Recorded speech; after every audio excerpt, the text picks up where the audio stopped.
नमः शिवाय। नमस्कार प्रिय भक्तगणों, स्वागत है आपका मेरे धर्म ज्ञान भक्ति चैनल पर। आज हम आपको सुनाने जा रहे हैं आखिर मनुष्य का भाग्य कब लिखा जाता है। अगर आप भगवान शिव के भक्त हैं तो इस कहानी को आधे अधूरे छोड़कर ना जाएं। इस कहानी को अंत तक जरूर सुनें और वीडियो को लाइक नहीं किए हैं तो लाइक और सब्सक्राइब जरूर करें। भोलेनाथ आपकी मनोकामना अवश्य पूरी करेंगे। तो चलिए शुरू करते हैं। दोस्तों, इस दुनिया में दो किस्म के लोग मौजूद हैं। पहले वो जो कि आस्तिक होते हैं, अर्थात ईश्वर की सत्ता पर विश्वास करते हैं। ऐसे लोग भाग्य पर भी विश्वास करते हैं।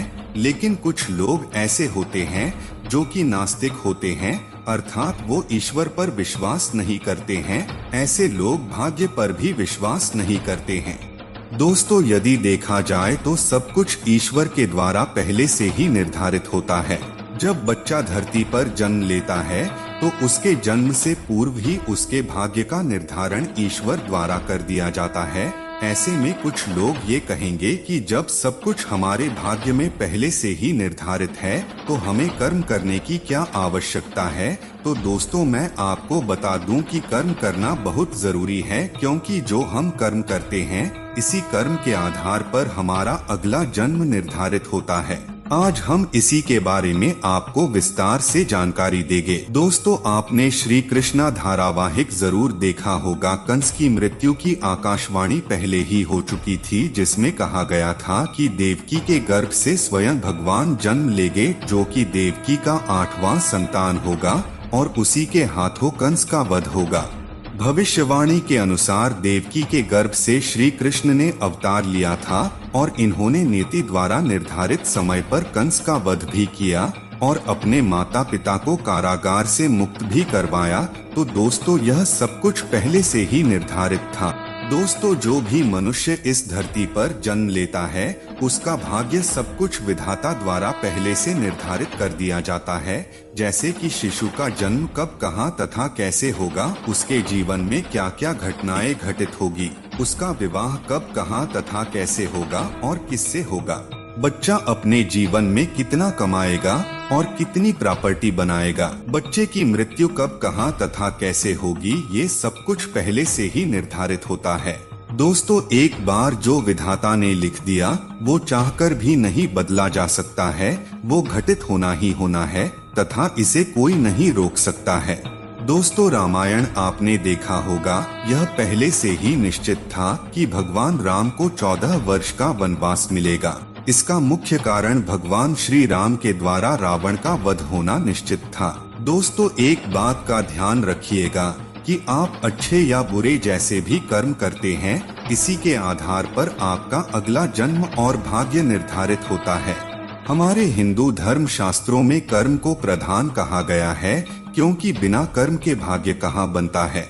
मनुष्य जीवन का असली उद्देश्य उस परमपिता परमेश्वर को प्राप्त करना है। यदि आप उस परमेश्वर को प्राप्त कर लेते हैं तो आप 84 के चक्कर से मुक्त हो जाएंगे। साथ ही साथ आप हमेशा के लिए जन्म मरण के चक्कर से मुक्त हो जाएंगे। आपको दोबारा इस मृत्यु लोक में जन्म नहीं लेना पड़ेगा, क्योंकि आपकी आत्मा उस परमपिता परमेश्वर में विलीन हो जाएगी, जिससे आपको मुक्ति मिल जाएगी।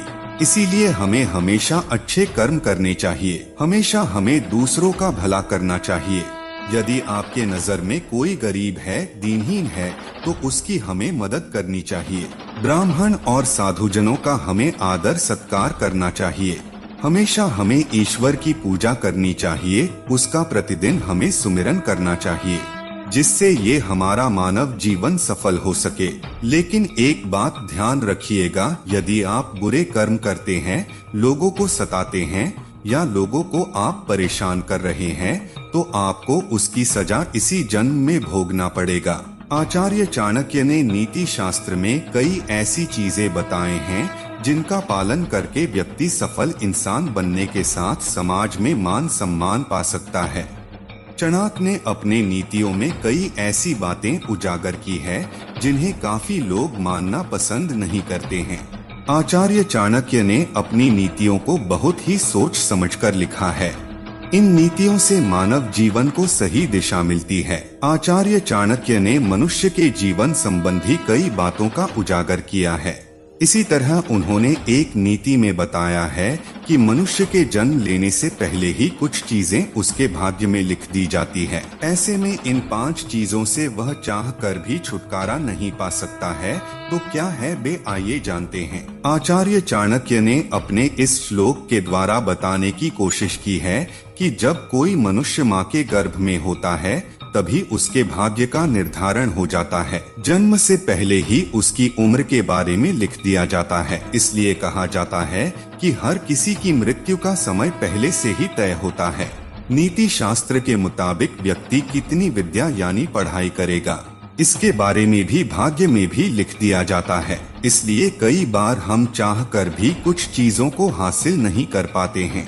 अगर आप अपने भाग्य से आगे विद्या प्राप्त करने की चाह रखते हैं तो वह किसी न किसी तरह आपको नहीं मिल पाती है। वह बात अलग है कि कई बार आपकी इच्छा शक्ति इतनी प्रबल होती है कि ईश्वर आपके कठोर परिश्रम से अगर प्रसन्न हो जाते हैं, आपको दे देते हैं। इतना ही नहीं, आप कितने साल तक जिएंगे और कब मृत्यु होगी, इस बारे में पहले ही भाग्य में लिख दिया जाता है। चाणक्य के मुताबिक माँ के गर्भ में व्यक्ति की आयु लिख दी जाती है कि वह कितनी उम्र तक जीवित रहेगा और कब मौत के आगोश में समा जाएगा। चाणक्य के मुताबिक आपका जी आपके पिछले जन्म के कर्मों पर निर्भर करता है। इसलिए गर्भ के समय आपकी तकदीर लिख दी जाती है। इसलिए हर व्यक्ति को अपने कर्मों की हिसाब से सुख भोगना पड़ता है। ऐसे में आप चाहे जितनी कोशिश कर ले, अपने भाग्य से ज्यादा या कम नहीं पा सकते हैं। घर आपको कितना धन मिलेगा, इस बारे में भी आपके भाग्य में लिखा होता है। इसलिए इंसान को अपने जीवन को बहुत ही सदाचार होकर जीना चाहिए, जिससे अगले जन्म में आप सुख समृद्धि के समय को व्यतीत कर पाए। तो मित्रों, आज के लिए बस इतना ही। उम्मीद करते हैं हमारे द्वारा दी गई जानकारी आपको पसंद आई हो तो वीडियो को लाइक और शेयर जरूर करें। अगर चैनल को सब्सक्राइब नहीं किए हैं तो चैनल को सब्सक्राइब कर दीजिएगा।